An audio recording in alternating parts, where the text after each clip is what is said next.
Salam sejahtera Malaysia. Selamat tengah hari, selamat petang tuan-tuan dan puan-puan yang dihormati sekalian. Hari ini hari Senin, hari sulung setiap minggu. Besok kita akan tahu apakah nasib Datuk Seri Najib Tun Razak. Dan semalam Najib Razak dengan terdesak sekali terpaksa membuat sekali lagi sumpah laknat. Kali ini sumpah laknat dia jauh lebih dahsyat daripada yang pertama, kerana ini memang sudah terdesak habis. Okey, ramai orang kata sumpah laknat Najib Razak tak laku. Sumpah Najib Razak tak laku. Kenapa tak laku? Sebab tak dipakai di mahkamah. Mahkamah tidak pernah pun terima sumpah laknat sebagai bukti. Pertama. Kedua, ada juga orang komen. Ada orang komen di dalam ruangan komen saya yang saya ingin kongsikan. Mereka kata belum pernah di negara-negara lain ada sampai sumpah laknat yang diterima oleh mahkamah. Belum pernah.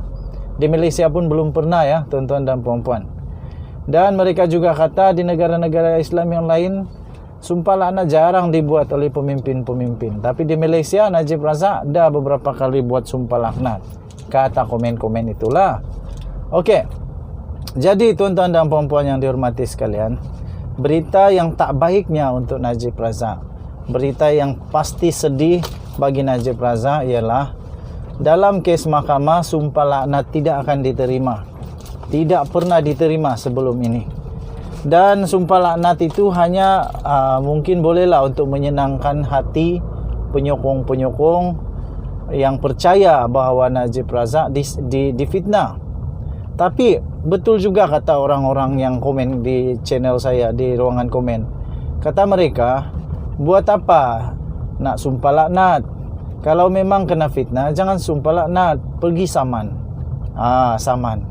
Jadi barulah ngam. Kenapa nak sumpah laknat? Begitulah. Okey. Ramai juga cakap nak buat apa, saman lagi. Kesaman pun kalah juga. Tapi at least kalau dia buat tindakan saman, itu jauh lebih meyakinkan. Jauh lebih meyakinkan. Ya, tuan-tuan dan puan-puan yang dihormati sekalian. Sumpah laknat Najib Razak tak boleh dimain-main. Saya sangat menghormati sumpah laknat. Saya sangat hormat kepada orang-orang yang mau buat sumpah laknat kerana berani. Tetapi pastikan sebelum buat sumpah laknat tu fikir panjang-panjang. Sebab natijahnya, akibatnya nanti boleh berbalik kepada diri sendiri. Jadi lebih baik sebenarnya Najib Razak berhati-hati ketika membuat sumpah laknat. Memanglah diterima atau tidak itu semua muktamad, daulat daripada Yang Esa, daulat daripada Tuhan Yang Esa. Siapalah kita untuk membuat penghakiman kepada Najib sama ada diterima atau tidak sumpah laknatnya itu oleh Tuhan. Tetapi tuan-tuan dan puan-puan, maksud saya ialah saya takut, risau juga kalau selepas ini sumpah laknat ini jadi trending. Sumpah laknat jadi trending bila dah nak masuk mahkamah buat sumpah laknat. Bila dah nak masuk penjara sumpah laknat. Sama ada betul atau tidak, tak siapa yang tahu, hanya Tuhan yang tahu. At least kalau di mahkamah ada bukti, keterangan saksi. Dan bagi kes Najib Razak ni sudah ada empat hakim yang buat keputusan bahawa Najib Razak bersalah. Dan sudah 2 mahkamah, termasuk Mahkamah Rayuan, yang sudah menyatakan bahawa Najib Razak bersalah. Jadi tuan-tuan dan puan-puan, saya risau sebenarnya sebagai rakyat negara Malaysia. Kalau sumpah laknat ini dijadikan self-defense, sebagai defensif, sebagai untuk menjadi pertaruhan terakhir yang belum tentu kebenarannya. Bukan apa, sumpah laknat ni hanya Tuhan yang tahu. Hanya Tuhan yang tahu. Jadi sama ada memang betul-betul ada laknat daripada Tuhan atau tidak, bagi saya itu muktamad dari Tuhan. Kalau dia nak laknat orang itu serta-merta waktu masih hidup, dia punya suka juga, dia punya kuasa juga. Tapi kalau dia tak bagi laknat ketika masih hidup, saya percaya semua agama di dunia ini menyatakan bahawa semua manusia yang hidup ada ganjaran dia pada waktu sudah kita di alam barzakh. Di alam barzakh ada ganjarannya. Di situ barulah kita boleh nampak, boleh tahu. Tapi kita tak tahu lagi dah. Sebab waktu itu memang betul-betul semuanya atas kehendak Tuhan yang Esa. Kita tidak lagi dapat berbuat apa-apa.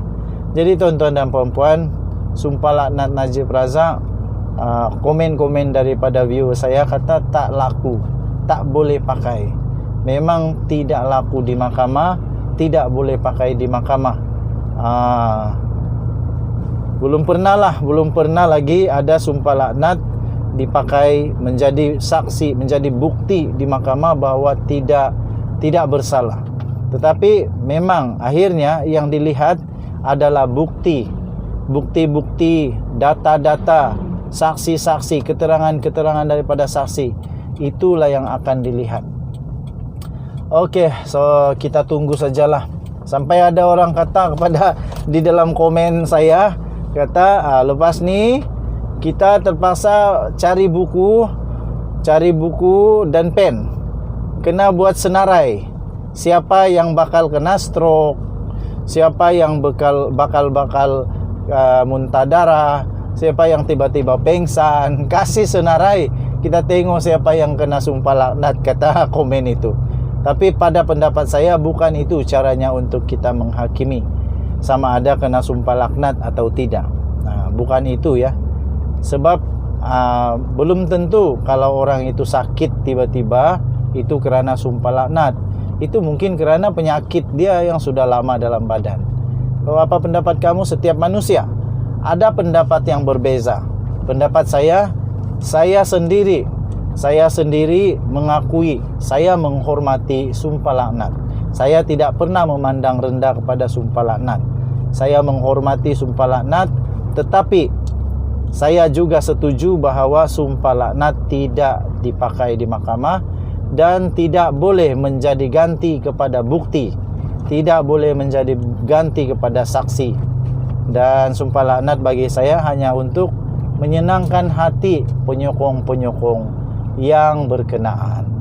Okey, jadi kita doakanlah yang terbaik. Kita doakan semoga perbicaraan Najib Razak besok berjalan dengan lancar, berjalan dengan baik. Dan kalau dia bersalah, masuk penjara. Kalau dia tak bersalah, lepaskan dengan segera. Pasti seluruh negara Malaysia menantikan hari esok apakah keputusan, sama ada diteruskan atau hakim mahkamah persekutuan akan terus mengumumkan. Denyut nadi suara rakyat bergema di channel ini. Bye-bye.